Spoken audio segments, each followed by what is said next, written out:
Meus amigos, a partir desse momento pretendemos analisar o pensamento de Einstein e de Freud sobre as causas das guerras e as soluções para evitá-las no mundo. Eu achei oportuno abordar o pensamento desses dois grandes expoentes, um da física, que é Einstein, o pai da teoria da relatividade, e o outro, Freud, que é o pai da psicanálise, também grande expoente da psicologia. Achei oportuno trazer pensamento desses dois grandes expoentes da humanidade,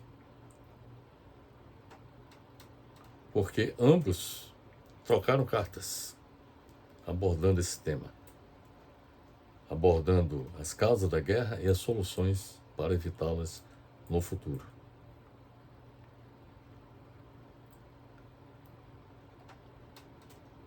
Einstein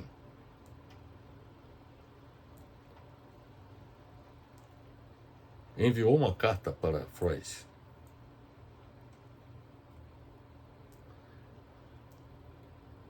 E isto aconteceu em 1932, ou seja, no interregno entre a Primeira e a Segunda Guerra Mundial.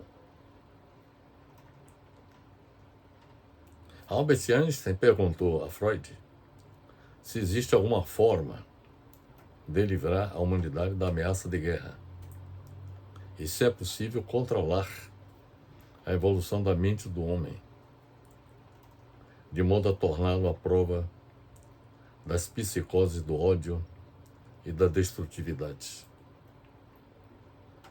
Em sua carta a Freud, Einstein afirmou que todas as tentativas de livrar a humanidade da ameaça da guerra terminaram em lamentável fracasso, razão pela qual solicitou que o pai da psicanálise elucidasse o problema mediante o auxílio do seu profundo conhecimento sobre a vida instintiva do homem.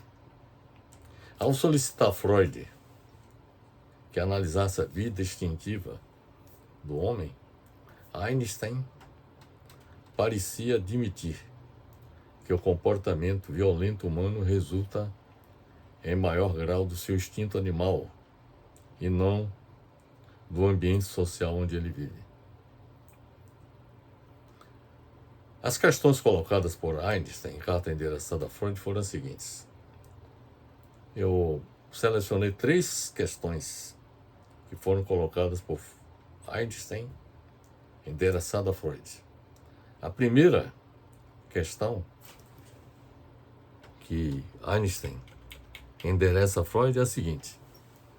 Ao tratar da problemática das guerras, Freud, ou melhor, Einstein, considerou a necessidade de, por meio de acordo internacional, ser estruturado um organismo legislativo e judiciário que possa arbitrar todo o conflito. O Einstein defendia a necessidade de, através de um acordo internacional, ser estruturado um organismo, uma organização que possa arbitrar todo o conflito. Segundo Einstein, cada nação se submeter-se-ia à obediência às ordens emanadas desse organismo legislativo, a recorrer às suas decisões em todos os litígios, a aceitar irrestritamente suas decisões e a pôr em prática todas as medidas que o tribunal considerasse necessárias para a execução de seus decretos. Einstein afirmou que atualmente, isso já em 1932, atualmente, porém, estamos longe de possuir qualquer organização supranacional competente para emitir julgamentos de autoridade incontestável e garantir absoluto acatamento à execução de seus veredictos.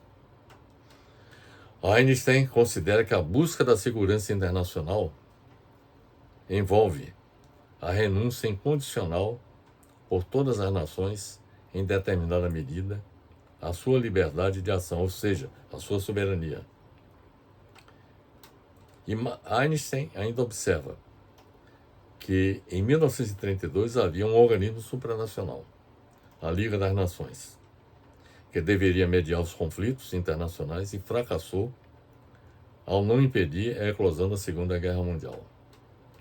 Então, esta é a primeira questão colocada por Einstein. Agora, eu faço a análise do que o Einstein colocou. E vamos deixar para mais adiante apresentar as respostas de Freud. Mas eu pessoalmente já analiso a posição de Einstein, colocando a seguinte questão, que a tese de Einstein de que a busca da segurança internacional envolve a renúncia à soberania nacional é, entretanto, equivocada. Porque poder-se implantar um governo mundial representativo de todos os povos do mundo, que eu tenho defendido em várias manifestações através de vídeos e artigos, eu tenho defendido a necessidade da existência de um governo mundial. O Einstein acha que, para que houvesse esse governo mundial, teria que haver renúncia à soberania nacional por todos os países, o que eu considero um equívoco.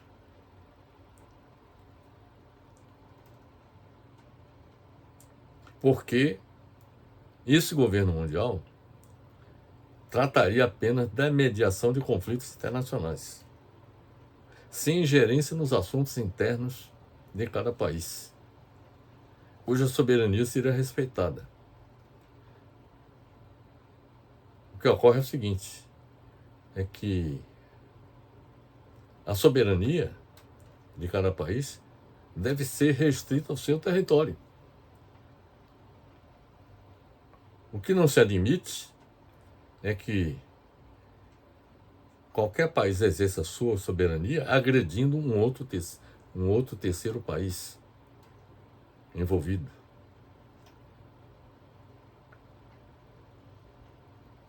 Então, a existência de um governo mundial não implicaria na renúncia à soberania, porque nos limites do território de cada nação, os governos nacionais exerceriam sua soberania dentro do seu território. Não haveria ingerência do governo mundial nesse território, nos territórios de cada país. A preservação da paz deveria ser a primeira missão de toda nova forma de governo mundial, que é o que eu tenho defendido. Para que isso aconteça, é preciso que exista uma governabilidade democrática no mundo, com um governo mundial eleito por todos os países do mundo. Seu papel seria o de construir a governabilidade da economia e do meio ambiente global e a manutenção da paz mundial. Esse é que seria o papel do governo mundial. Por seu intermédio, seria perseguida a defesa dos interesses gerais de todos os países do planeta, no plano das relações internacionais. Um governo democrático mundial, na minha opinião, zelaria no sentido de que seja respeitada a soberania de cada país, porque atuaria no sentido de evitar que qualquer país intervenha nos assuntos internos de outros, como tem ocorrido ao longo da história. Inclusive, recentemente, nós tivemos o caso da Rússia intervindo nos assuntos internos da Ucrânia. A Rússia pode ter tido suas razões geopolíticas para agir dessa forma, mas o fato de não existir uma governança mundial que pudesse atuar no sentido de impedir que eventos como esse acontecessem, é que contribui para que a soberania dos países seja alvo de intervenções, sobretudo pelas grandes potências. Os Estados Unidos, por exemplo, são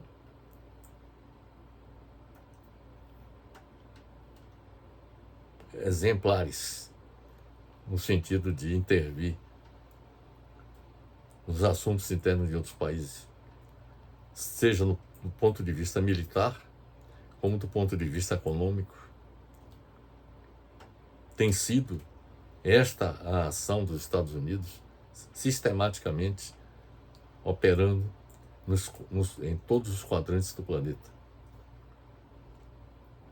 Então, como eu disse, por intermédio do governo mundial, seria perseguida a defesa dos interesses gerais de todos os países do mundo. Um governo democrático mundial zelaria no sentido de que seja respeitada a soberania de cada país. A existência dele não acabaria com a soberania de cada país. Pelo contrário, ele atuaria no sentido de garantir que os países, por exemplo, fracos, inclusive militarmente, sejam objeto de intervenção por grandes potências. Então, ele atuaria no sentido de que a soberania de cada país seja respeitada e atuaria no sentido de evitar que qualquer país intervenha nos assuntos internos de outros, sobretudo com intervenções militares, como a que aconteceu recentemente na Rússia invadindo a Ucrânia. Ao contrário do que muitos pensam, a existência de um governo mundial não seria uma ameaça à soberania nacional, como o Einstein também imaginou, sendo, pelo contrário, a garantia de que nenhum país interviria nos assuntos internos de outros países. Para afastar definitivamente novos riscos de uma nova guerra mundial, e que se concretize a paz perpétua em nosso planeta, seria preciso a reforma do sistema internacional. Eu tenho defendido essa tese há bastante tempo. É preciso reformar o sistema internacional atual porque ele é incapaz de garantir a paz mundial. A ONU, que foi constituída após a Segunda Guerra Mundial, tem se mostrado inoperante, tão inoperante quanto foi a Liga das Nações na mediação dos conflitos internacionais.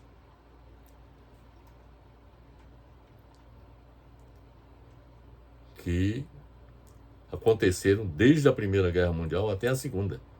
Foi constituída a Liga das Nações e ela não foi capaz de evitar a Segunda Guerra Mundial.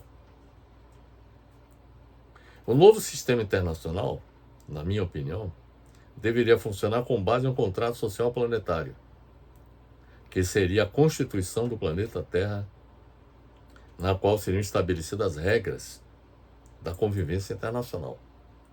Essas regras seriam estabelecidas por todos os países do mundo e de forma democrática.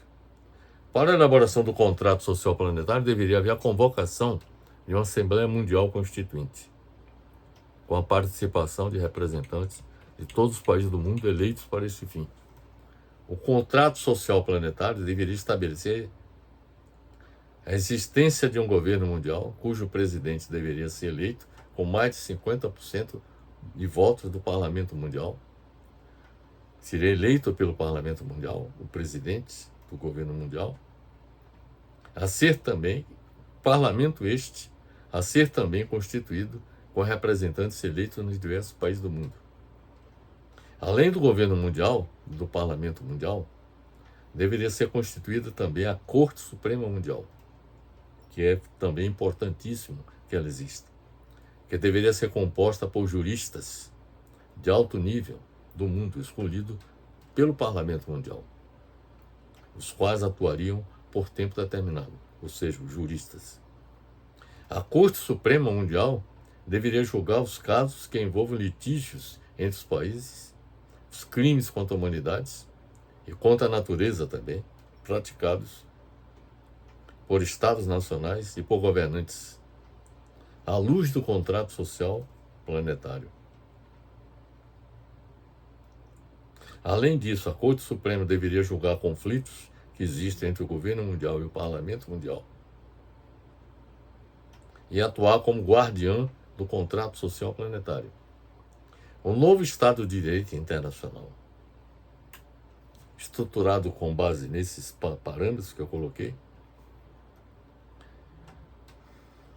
seria executado pelos três poderes constituídos: Governo Mundial, Parlamento Mundial e Corte Suprema Mundial. O poder mundial repousaria no governo mundial, no parlamento mundial e na Corte Suprema Mundial. Os três poderes mundiais exerceriam o papel de garantir aquilo que foi estabelecido no contrato social planetário, ou seja, na constituinte do planeta Terra. O governo mundial não terá forças armadas próprias, devendo contar com o respaldo de forças armadas dos países que seriam convocadas quando necessário. Com esta configuração proposta para a governança democrática do sistema internacional, nenhum país seria vassalo, portanto, do governo mundial, que era a preocupação do Albert Einstein. O governo mundial atuaria apenas para fazer com que o sistema internacional evolua em um ambiente de paz entre as nações. Cada país deve ser soberano para atuar nos limites do seu território e não para intervir nos assuntos internos de outros países, que é o que acontece hoje. Esta de cada país ser soberano, não só para atuar internamente no seu território, mas também intervir nos assuntos internos de outros países, isso precisa acabar. Isso acaba na medida em que exista uma estrutura como essa que nós acabamos de propor. O que não seria admitido é qualquer país intervir com o uso da força nos assuntos internos de outros países, como tem acontecido ao longo da história. O governo mundial seria a garantia do respeito à soberania dos países e do mundo, especialmente dos mais fracos. A ausência de um governo mundial é que representaria uma ameaça à soberania nacional na maioria dos países, porque ficariam à mercê dos mais fortes, como tem ocorrido ao longo da história. Se qualquer país comprometer um ambiente de paz entre as nações, intervindo nos assuntos internos de outro país, o governo mundial atuaria para impedir que o agressor consuma seus propósitos através da ação diplomática ou, em caso de insucesso, inclusive com o uso da força. Para tanto, o governo mundial convocaria as forças armadas de determinados países para cumprirem o papel de impedir que qualquer país intervenha em outro fazendo uso da força. Bem, este foi o primeiro tópico abordado por Einstein, que eu coloquei a minha visão contestando a visão de Einstein, que colocou que cada país deveria renunciar à sua soberania, o que é um equívoco, conforme nós acabamos de demonstrar. A segunda questão colocada por Einstein, endereçada a Freud, foi a seguinte: Einstein afirmou que não há lugar a dúvida de que estão em jogo fatores psicológicos de peso que paralisam os esforços visando o fim das guerras. O Einstein está admitindo a hipótese de que fatores psicológicos paralisam os esforços visando o fim das guerras. Alguns desses fatores, segundo Einstein, são mais fáceis de detectar, porque o intenso desejo de poder que caracteriza a classe governante em cada nação é hostil a qualquer limitação de sua soberania nacional. Aí, nesse caso, Einstein está absolutamente correto, quando ele fala que um desses fatores psicológicos que Einstein coloca é o do intenso desejo de poder que caracteriza a classe governante em cada nação, que é hostil a qualquer limitação de sua soberania nacional. Isso se aplica mais especificamente às grandes potências. Einstein está absolutamente correto, porque as grandes potências se opõem a qualquer limitação de sua soberania nacional, para poder agir sem limitações em suas ações imperialistas sobre os países mais fracos. Einstein está correto ao afirmar que grupo reduzido, porém decidido, existente em cada nação, composto de indivíduos, são indiferentes às condições e aos controles sociais, porque consideram a guerra, a fabricação e venda de armas, simplesmente como uma oportunidade de expandir seus interesses pessoais e ampliar sua autoridade pessoal. Este é o caso dos Estados Unidos, aí já é a minha opinião pessoal, que mais se beneficiam economicamente de confrontos armados, já que as maiores exportadoras de armas do mundo são norte-americanas. Para além da venda de munição e armas, os Estados Unidos monetiza também, com contratos de segurança e treinamento militar, o que faz com que muitos membros do Congresso americano entendam as guerras como uma máquina de emprego e dinheiro para o país. Quer dizer, além de gerar emprego nas fábricas, nas indústrias de armamentos e todas aquelas indústrias que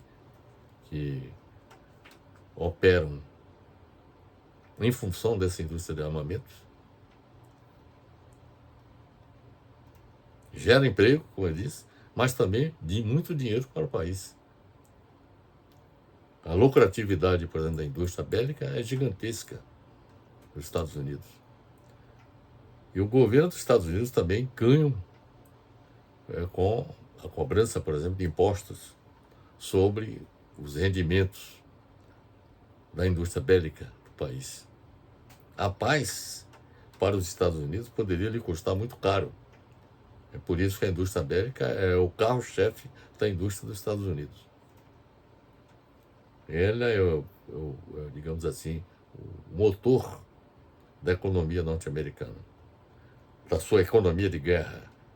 Quer dizer, a indústria bélica é o motor da economia de guerra que interessa aos interesses do governo americano e dos empresários dos Estados Unidos.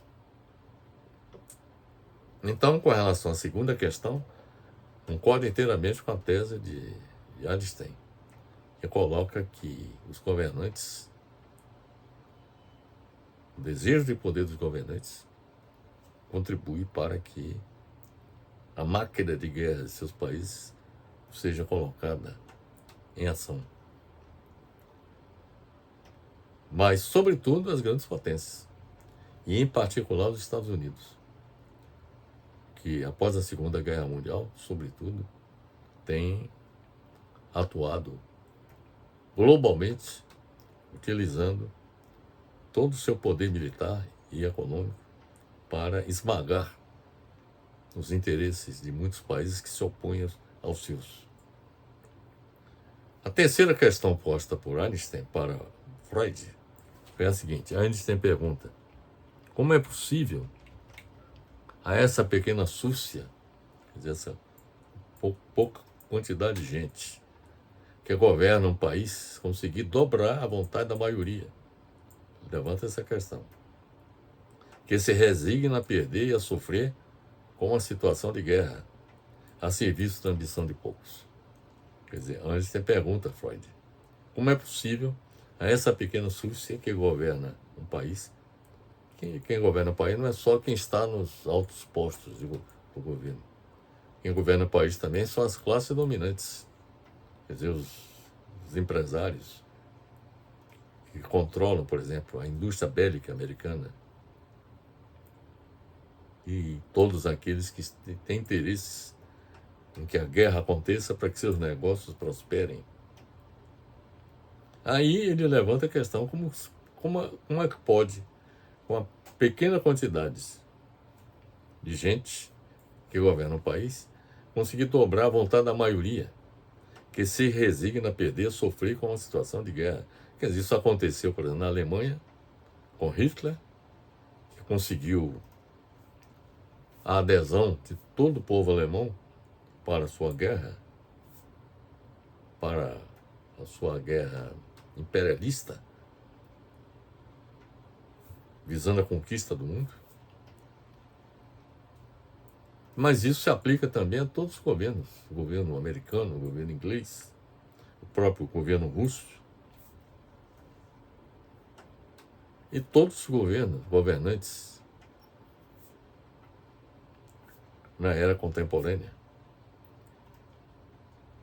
E Einstein não exclui soldados de todas as graduações que escolheram a guerra como profissão, na crença que estejam servindo à defesa dos mais altos interesses de sua raça e de que o ataque seja muitas vezes o melhor meio de defesa.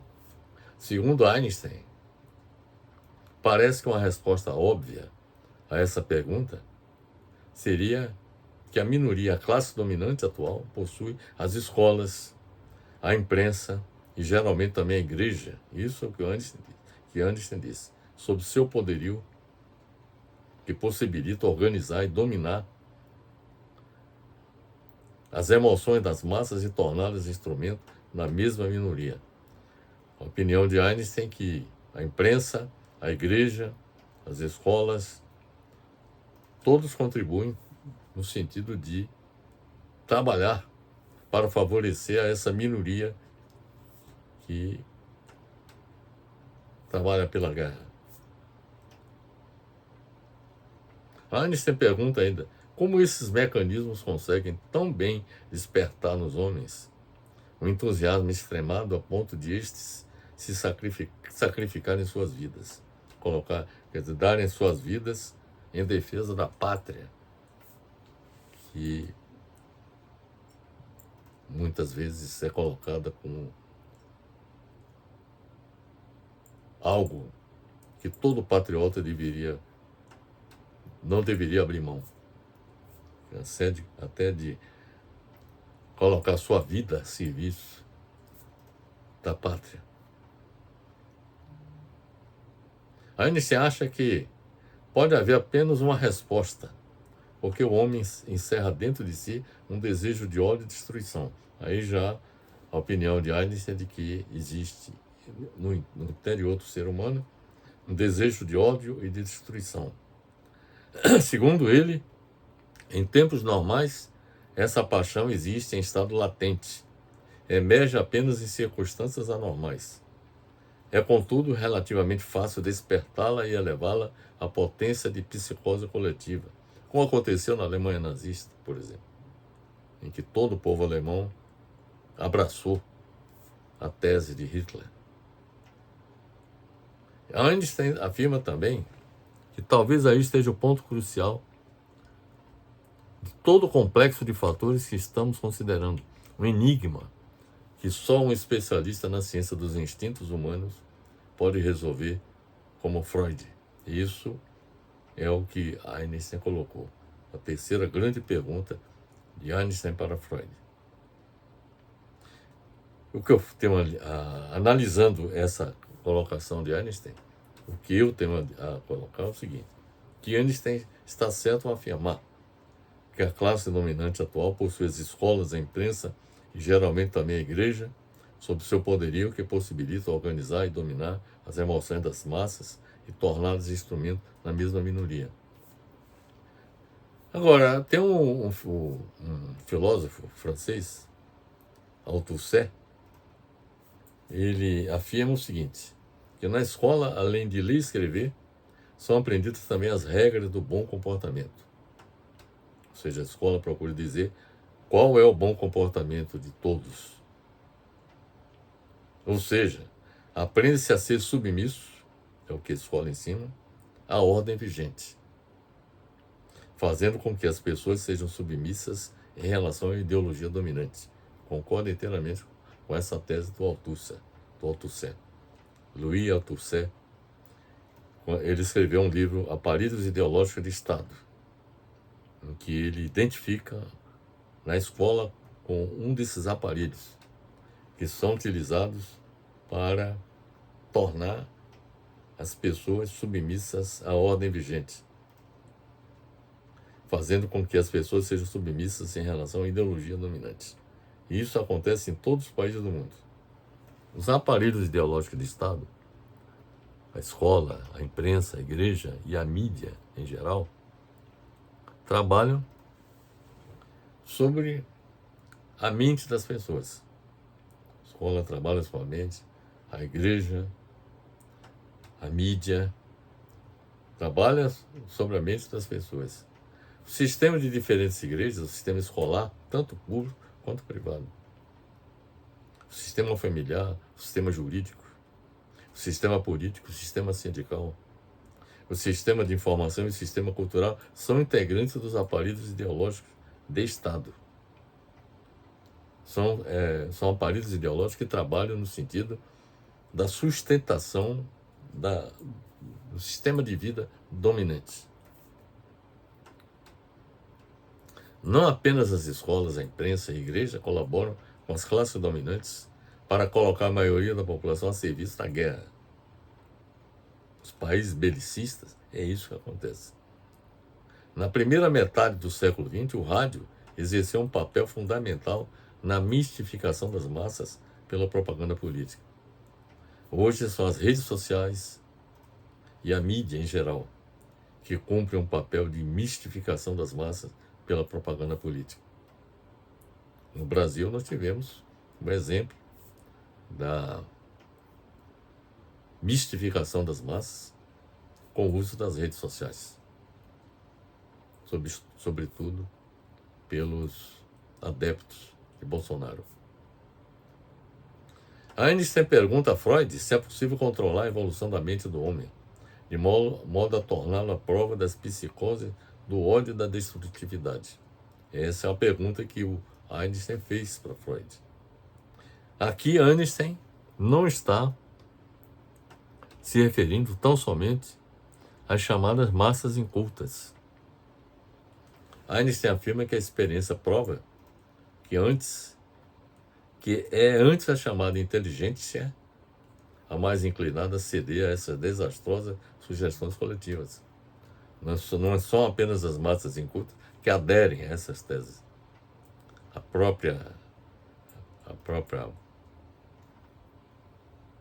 Os setores da população mais letrados, mais instruídos, também aderem a essa tese.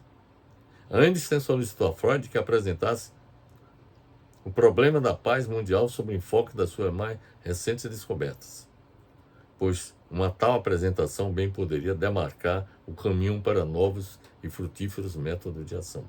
Esta foi a observação que o Einstein fez para Freud, que ele apresentasse a solução no sentido de que a paz pudesse ser construída no mundo. Quais foram as respostas de Freud em carta endereçada para Einstein?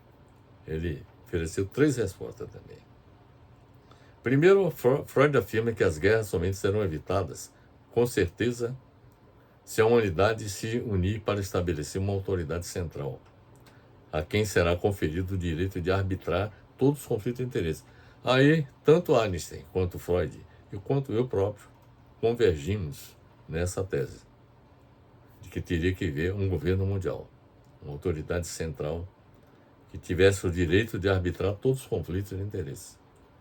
Nisso estão envolvidos claramente 2 requisitos distintos. Observem bem para isso, o que o Freud fala. É preciso criar uma instância suprema. Isso já aconteceu. A Liga das Nações foi criada depois da Primeira Guerra Mundial e a ONU depois da Segunda Guerra Mundial. Então foi criada, a Freud diz que primeiro é preciso que ser criada uma instância suprema. Mas ele observa que é necessário que ela seja dotada de poder, coisa que não acontecia nem com a Liga das Nações, nem com a ONU. Porque as grandes potências não tinham interesse de que nem a Liga das Nações, nem a ONU tivesse esse poder acima dos países do mundo para arbitrar os conflitos internacionais. A Liga das Nações, segundo Freud, foi destinada para ser uma instância dessa espécie, mas a segunda condição não foi preenchida. Veja que ele escreveu em 1932, quando existia a Liga das Nações. E ele falou que a Liga das Nações, essa segunda condição não foi preenchida. A Liga das Nações não possui poder próprio e só pode adquiri-lo se os membros da nova União, observe bem para isso, os diferentes estados se dispuserem a cedê-lo.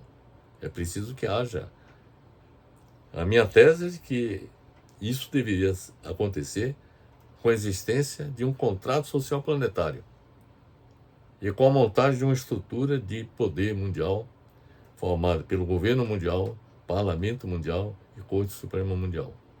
Precisa ter essas instâncias de poder para ordenar as relações internacionais.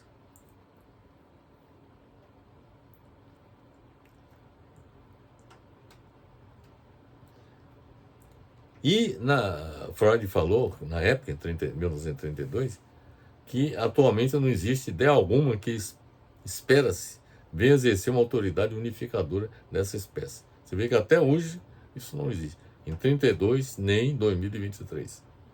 Na realidade, é por demais evidente que os ideais nacionais, essa é a tese de Freud, pelos quais as nações se regem no dia de hoje, atuam em sentido oposto.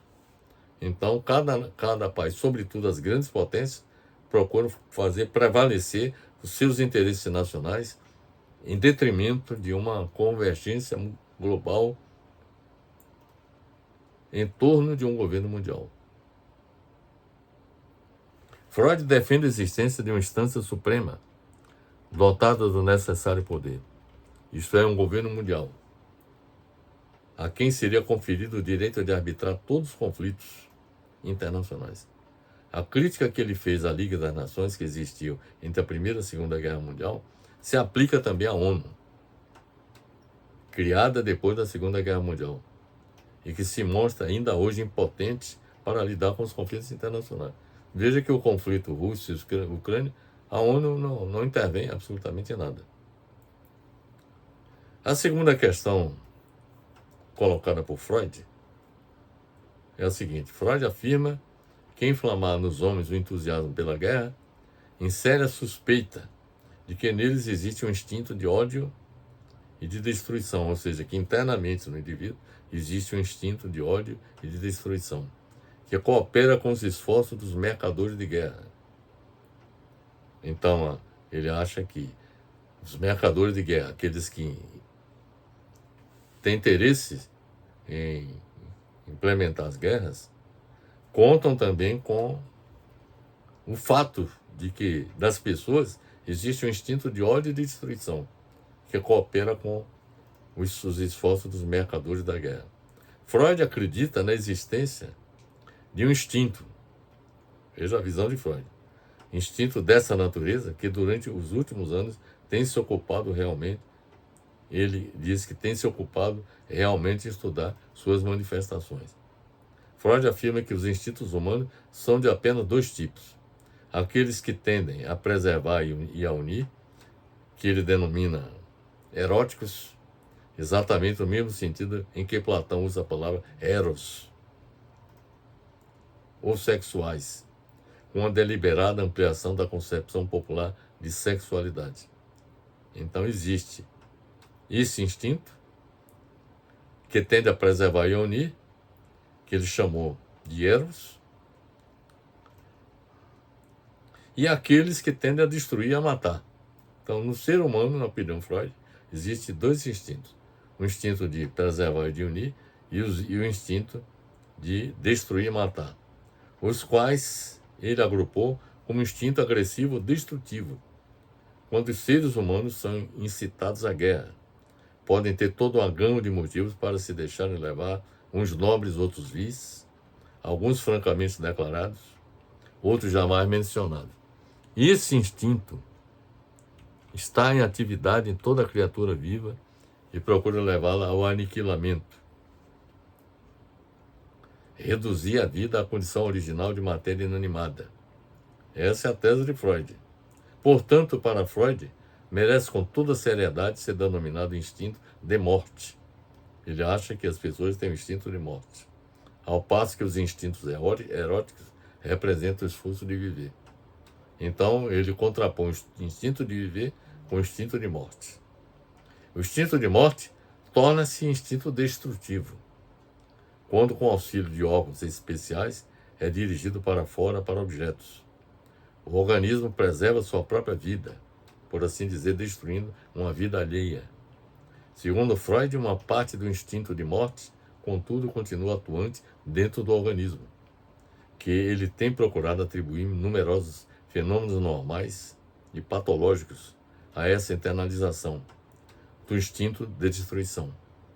Isto serviria de justificação biológica para todos os impulsos condenáveis e perigosos contra os quais nós lutamos. Então a visão de Freud é essa, de que internamente no indivíduo existe o instinto de viver e o instinto de morte. E que, em condições anormais, esse instinto de morte se sobrepõe ao instinto de viver. A visão de Freud é de que a violência representa o predomínio do instinto animal que possuímos. Sabe bem isso, a visão de Freud. Esta não é, entretanto, a opinião de eminentes pensadores, que eu também concordo com esses eminentes pensadores, ao contrário da visão de Freud. Eminentes pensadores como Raymond Aron, que é filósofo e sociólogo francês. Henri Bergson, filósofo e diplomata francês. Carl Rogers, norte-americano, precursor da psicologia humanista.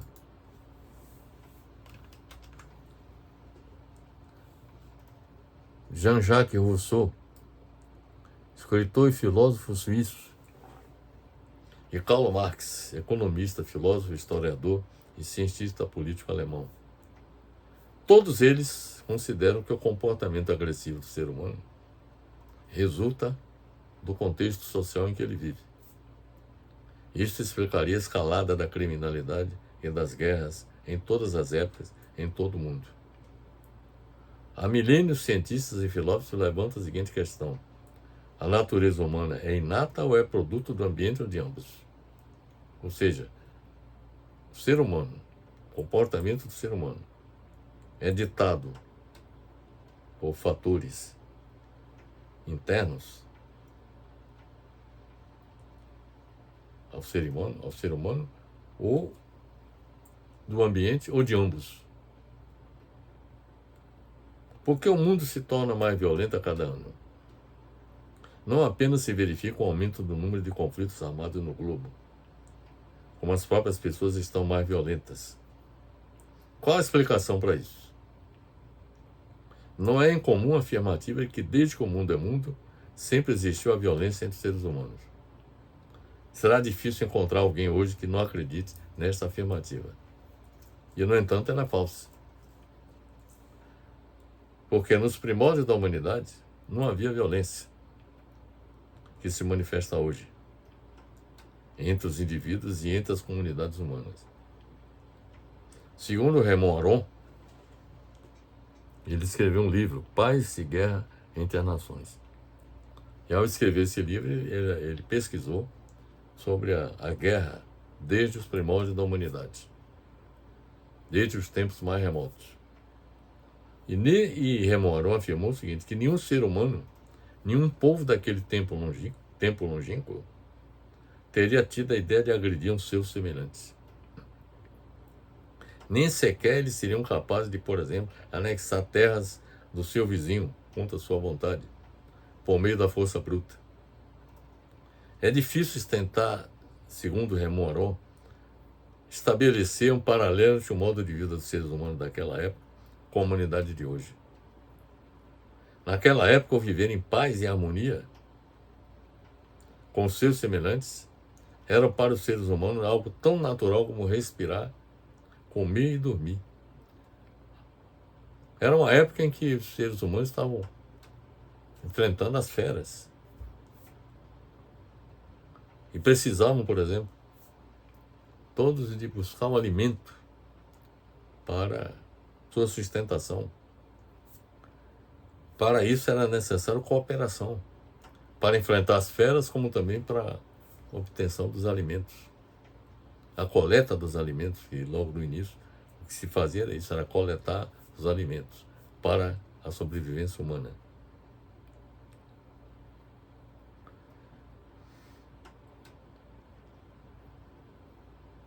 Nem sequer eles seriam capazes de, por exemplo, anexar a terra do seu vizinho contra sua vontade, por meio da sua força bruta. É difícil tentar estabelecer um paralelo entre o modo de vida do ser humano daquela época com a humanidade de hoje. Naquela época, viver em paz e harmonia com seus semelhantes era para os seres humanos algo tão natural como respirar, comer e dormir. Seres humanos já viveram na Terra sem se ofenderem ou se maltratarem uns aos outros, muito menos guerrearem entre si. Isso, contudo, foi há muito tempo, muito tempo.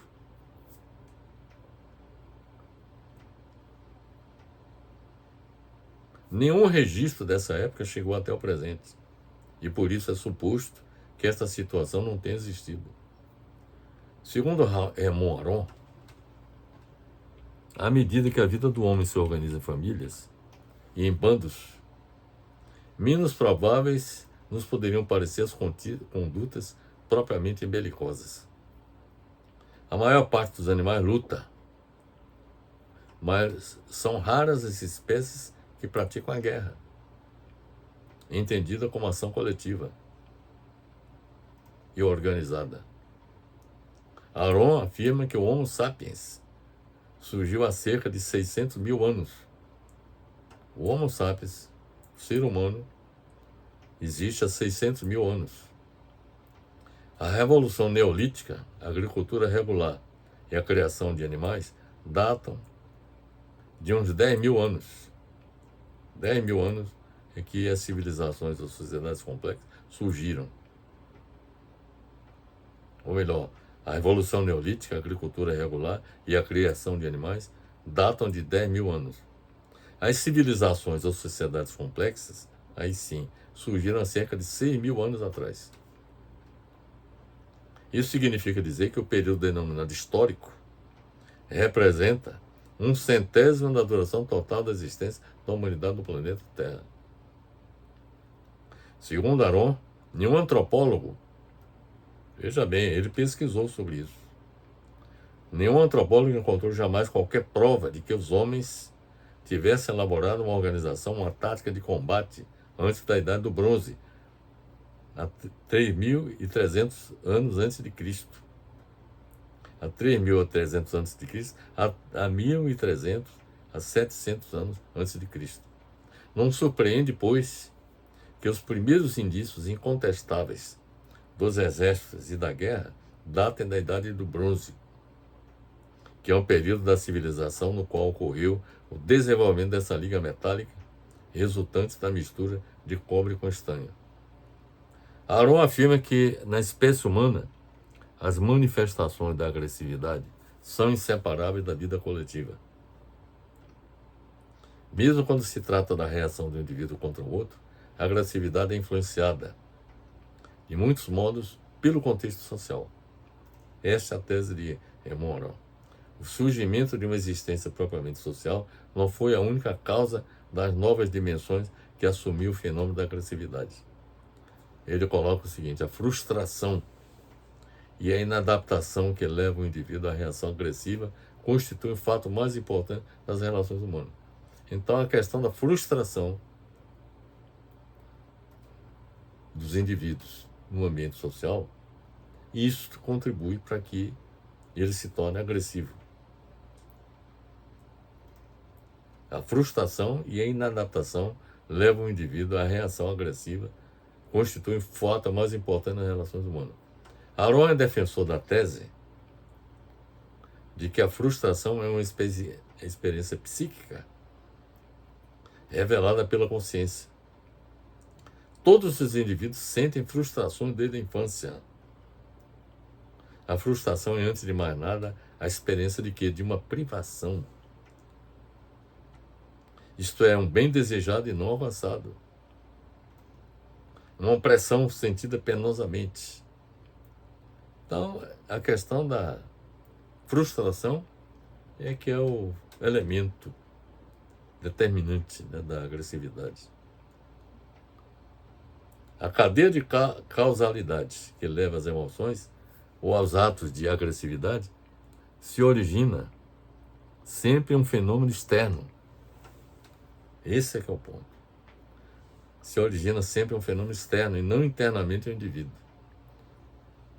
Freud está errado ao afirmar que Existe internamente no indivíduo um instinto de morte.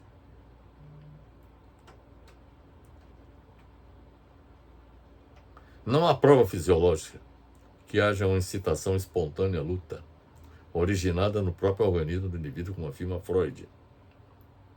A agressão física e a vontade de destruir não constituem a única reação possível à frustração. A dificuldade em manter a paz está mais relacionada à humanidade do homem do que à animalidade. Então, está mais relacionada com o ambiente social do que com o instinto animal que se atribui ao ser humano. Assim como para os primeiros seres humanos seria inconcebível a ideia de causar qualquer dano ao seu semelhante, hoje soa como ilusão, fantasia, a ideia de um mundo sem conflitos. Por considerarmos a violência como uma característica inerente ao ser humano. Pode-se especular se não teria havido uma fase intermediária entre os muitos milênios durante os quais os homens viveu sob a ameaça de feras e o período bem mais curto em que a ameaça à sua segurança passou a se originar em outros homens. Então essa ameaça de outros homens em relação aos seus semelhantes é um fenômeno recente. No passado longínquo, isso não existia. Seria uma época em que os homens possuíam meios técnicos suficientes para a defesa contra as feras. E sem engajamento na busca das riquezas e na luta de classes. Era uma época em que não havia a busca da riqueza e nas lutas de classes, nas conquistas e nos domínios. Era uma época em que os seres humanos lutavam pela sua sobrevivência contra as feras.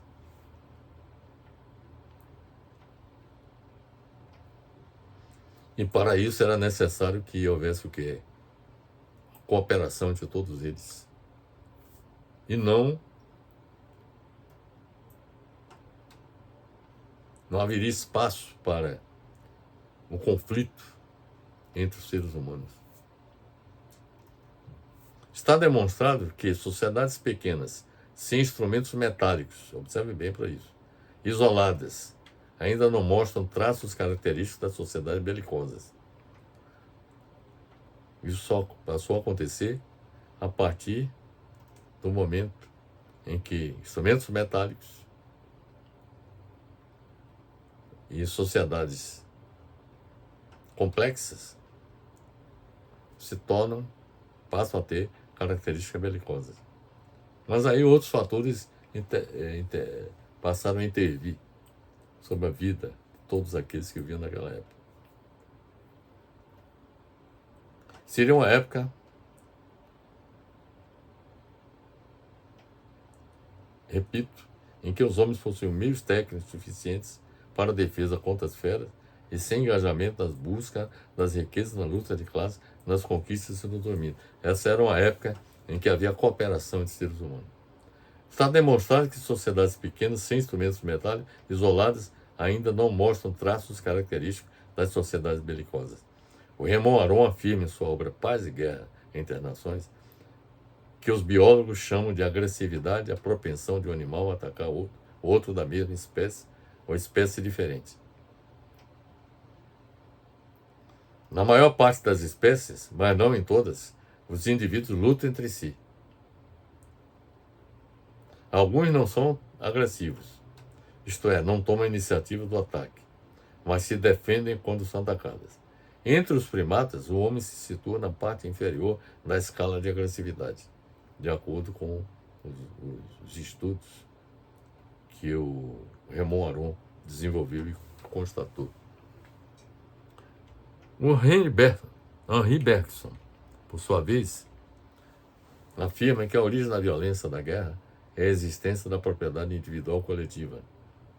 E como a humanidade está predestinada à propriedade pela sua estrutura, a violência e a guerra seria natural. Esta é a visão de Henri Bergson. Ele expressou isso em Les Sources de la Morale et de la Religion, obra de 1976, que tivemos a oportunidade de pesquisar. O artigo de Sônia Maria Lima de Guzmão, sob o título A Natureza Humana, segundo Freud e Rogers, que foi postado no site encontroacp.com.br, mostra que Carl Rogers tem uma visão oposta de Freud. Carl Rogers também é um grande psicólogo, pois ele acredita que é justamente em um contexto coercitivo, onde o indivíduo não pode expandir-se ou melhor atualizar seu potencial, que o torna hostil ou antissocial. É que só em ambiente coercitivo é que o indivíduo se torna antissocial. Caso contrário, nada temos a temer, pois o seu comportamento tenderá a ser construtivo. Essa é a opinião de Rogers. Rogers observa que quando o homem é verdadeiramente livre para tornar-se o que ele é, no mais fundo do seu ser, quando é livre para agir conforme sua natureza, como um ser capaz de perceber as coisas que o cercam, então ele nitidamente se encaminha para a globalidade e a integração. O artigo de Dalma de Fátima Fulgeri, sob o título Conceito de Natureza em Rousseau, que foi postado no site paradigmas.com.br, mostra que Rousseau pensava que as guerras surgem, ou pelo menos se ampliam, com a expansão das coletividades, e que a desigualdade de classes e a propriedade individual estão ligadas às guerras de conquista e ao domínio pelos guerreiros.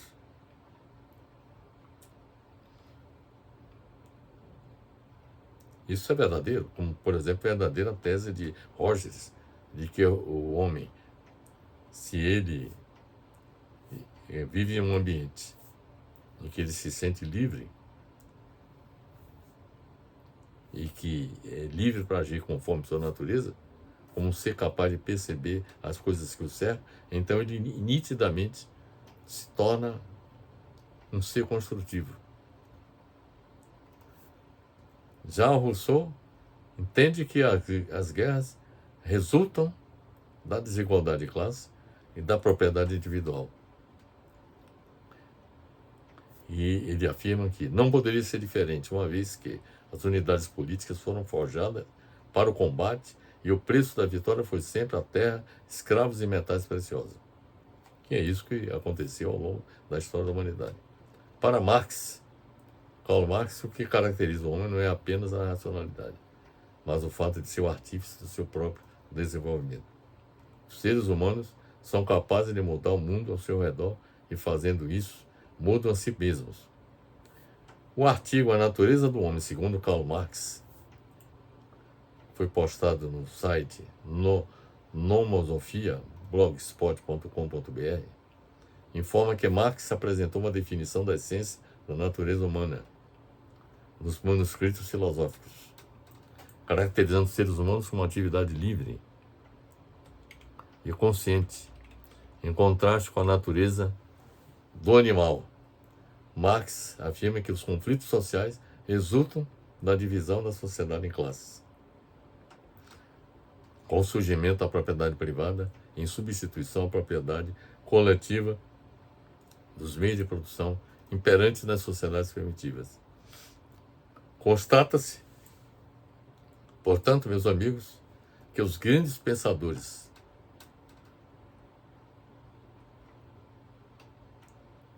que há pouco nós apresentamos suas visões, se opõem à tese de Freud, de que o instinto animal destrutivo, instinto da morte, é a causa do comportamento violento do ser humano. A terceira questão abordada por Freud é o seguinte: Freud afirma que de nada vale tentar eliminar as inclinações agressivas dos homens. Veja bem, ele é muito pessimista com relação ao ser humano. Se o desejo de aderir à guerra é um efeito do instinto destrutivo, isso é o que Freud afirma.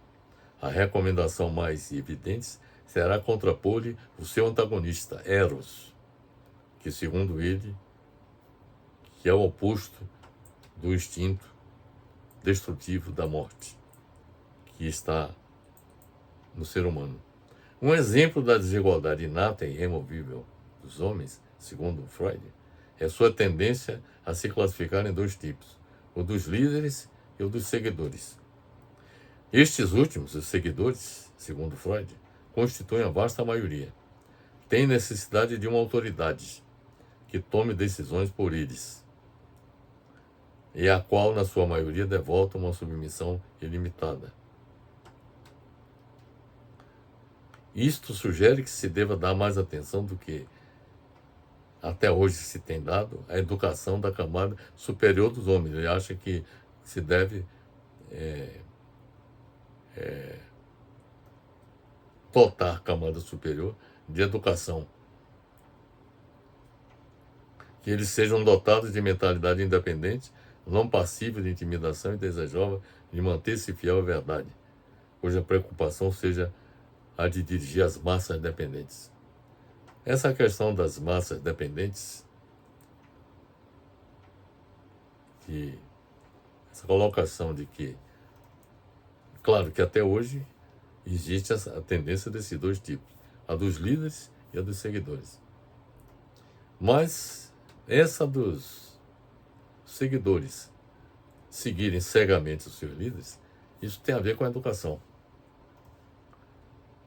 Se porventura a grande maioria da população ela foi educada no seu devido termos, muito provavelmente ela não aceitará a liderança de qualquer um. Só aceitará a liderança daqueles que convergem com o seu pensamento. O problema é que essa grande massa, grande maioria, chamada de seguidores desses líderes, que estão presentes no mundo, são massas iletradas, deseducadas e cujas mentes são trabalhadas através da imprensa, das igrejas e também das escolas, que pregam a submissão dessas pessoas e a aceitação do status quo, da sociedade em que eles vivem. Na medida em que essas pessoas têm uma educação qualificada e essa dos líderes se imporem, a grande maioria da população, no sentido de transformar em seguidores, isso deixará de acontecer. Freud considera que as inclinações agressivas dos homens não podem ser eliminadas. Ele sugere apenas a educação dos líderes, como eu te falei, excluindo a de seus seguidores. E eu entendo que, para fazer com que os seres humanos tenham um comportamento construtivo e sejam capazes de mudar o mundo ao seu redor, é preciso educar todos, sem exceção, com a cultura da paz e promover mudanças no contexto social que contribuam para satisfazer as necessidades humanas. Haja vista que os atos de agressividade do homem se originam sempre em um fenômeno externo e não internamente ao indivíduo. Kant, filósofo, assim compreende a educação, desenvolver no indivíduo toda a perfeição que ele é susceptível. Tal é a finalidade da educação. Pestalozzi, o pedagogo, diz: educar é desenvolver progressivamente as faculdades espirituais do homem. John Locke, grande preceptor, se expressa dessa maneira sobre o assunto: educar é fazer espíritos retos, dispostos a todo momento a não praticarem coisa alguma que não seja conforme a dignidade e a excelência de uma criatura sensata. Lessing, a autoridade não menos ilustre, compara a obra da educação à obra da revelação e diz: a educação determina e acelera o progresso e aperfeiçoamento do homem. Pelo que nós acabamos de expor, meus amigos, Einstein e Freud defendem a existência de um governo mundial para mediar os conflitos internacionais. Eu aplaudo de pé a tese defendida por Einstein e Freud em 1932. E hoje eu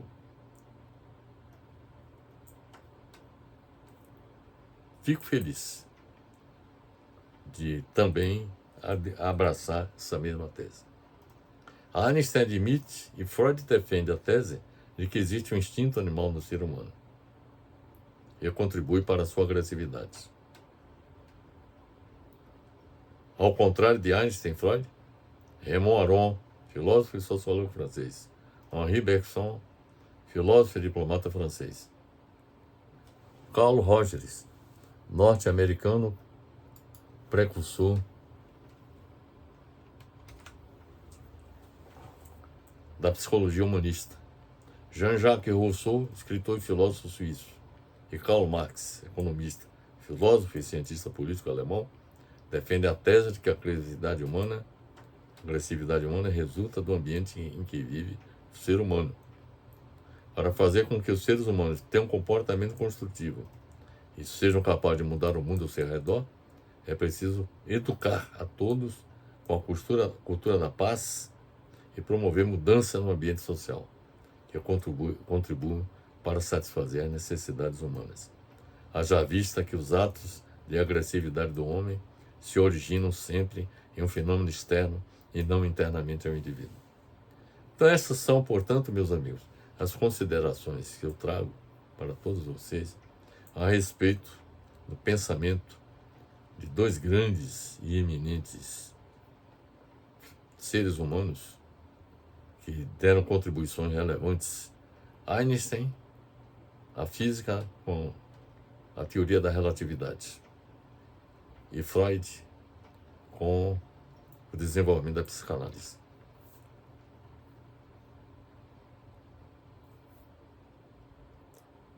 Nossa percepção é de que a tese que eles defendem da necessidade da existência de um governo mundial para mediar os conflitos internacionais, eu aplaudo, porque eu defendo também essa tese. Mas rejeito a tese de que o instinto animal do ser humano é que contribui para a sua agressividade. Na realidade, o homem é fruto do ambiente em que ele vive. Quer dizer, se você muda o ambiente em que o ser humano vive, fazendo com que esse ambiente não produza frustrações, que na opinião do grande filósofo e pensador francês Raymond Aron, é o principal responsável pela agressividade do ser humano, se o ambiente social em que vive o ser humano evita que essas frustrações aconteçam, ou seja, que satisfaça na plenitude as necessidades e as aspirações das pessoas, certamente que o comportamento do ser humano seria construtivo, colaborativo. Mas, para acabar com as guerras, além de preciso que haja um governo mundial para mediar os conflitos. Mas eu diria que, além disto, é necessário que os fatores internos em cada país, sobretudo nas grandes potências, que determinam o comportamento dos seus governantes e de suas classes dominantes, no sentido da promoção da guerra, é necessário que essas sociedades se rebelem contra esse estado de coisas e procurem internamente em cada país construir um ambiente de cooperação e de congraçamento entre todos os seus habitantes. Porque o fim das guerras não acaba com a constituição do governo mundial. Ele apenas existe para mediar os conflitos. Mas para acabar com as guerras é necessário que internamente em cada país os fatores que contribuem para que as classes dominantes e os governantes coloquem suas economias, transformem suas economias em economia de guerra, e isso seja combatido. É necessário que internamente em cada país haja um esforço de defesa intransigente da paz mundial e que pressione seus governantes e suas classes dominantes no sentido de refriarem seus ímpetos no sentido de transformar suas economias em economia de guerra. Então, são essas as considerações, meus amigos, que eu tenho a fazer a respeito desses dois grandes pensadores que a humanidade produziu, que Albert Einstein e Sigmund Freud. Fica aqui meu abraço fraternal para todos.